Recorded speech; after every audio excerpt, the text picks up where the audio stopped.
যে সকল সৃষ্টি ধ্বংস হবে না। আল্লাহ তাআলা ব্যতীত সকল কিছুই একদিন ধ্বংস হয়ে যাবে।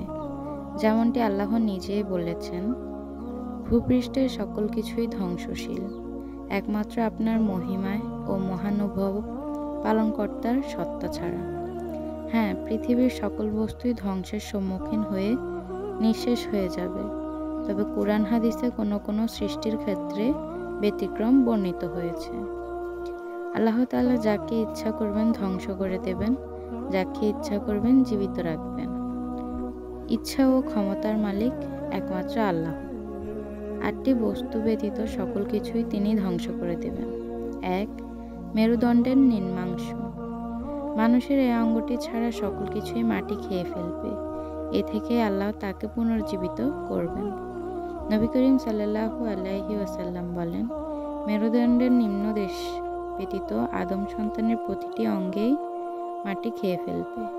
এ থেকে মানুষের সৃষ্টি এবং এ থেকে তার দেহ পুনর্গঠিত হবে। 2. রূহ।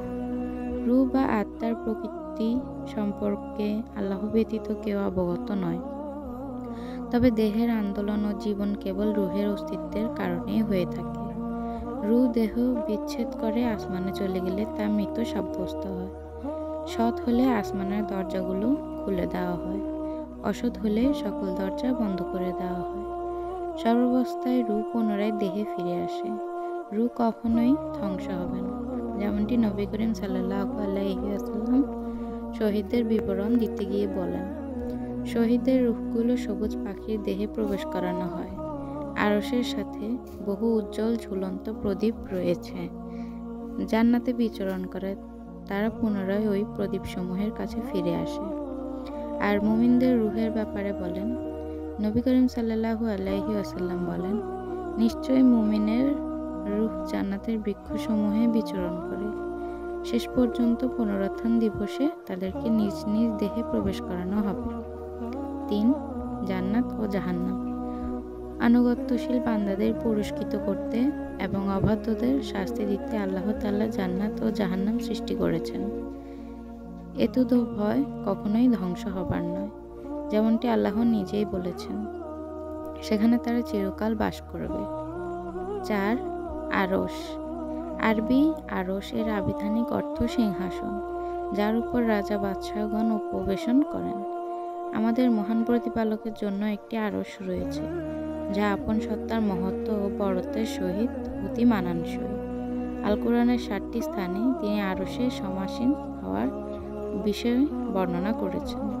তিনি পরম দয়াময় আরশে সমাসীন হয়েছেন, অতঃপর আরশে সমাসীন হয়েছেন। আরশ হলো প্রথম সৃষ্টি, স্থায়ী রূপেই তাকে আল্লাহ সৃষ্টি করেছেন। কিয়ামতের ফুৎকারে অন্য সব সৃষ্টির মতো তা ধ্বংস হবে না।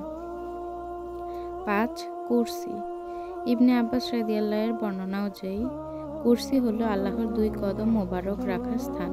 কুরসি কখনো ধ্বংস হবে না। 6. হুর। হুর হলো জান্নাতবাসীর বিনোদনের জন্য তৈরি অনিন্দ্য সুন্দর রমণী সকল। অন্য সব সৃষ্টির মতো কখনোই তারা ধ্বংস হবে না। 7. লাউহ।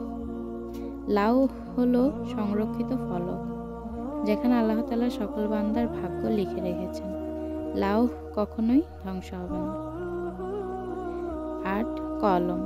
এটি ওই কলম যাকে আল্লাহ সৃষ্টি করে সকল বান্দার ভাগ্য লিখার আদেশ করেছেন, যেমনটি নবী করিম সাল্লাল্লাহু আলাইহি ওয়াসাল্লাম বলেন, সর্বপ্রথম আল্লাহ কলম সৃষ্টি করে বলেছেন, তুমি লেখো। কলম বলল, হে পালনকর্তা, কি লিখব? পালনকর্তা বললেন, কিয়ামত পর্যন্ত সৃষ্ট সকল কিছুর ভাগ্য লিখে রাখো।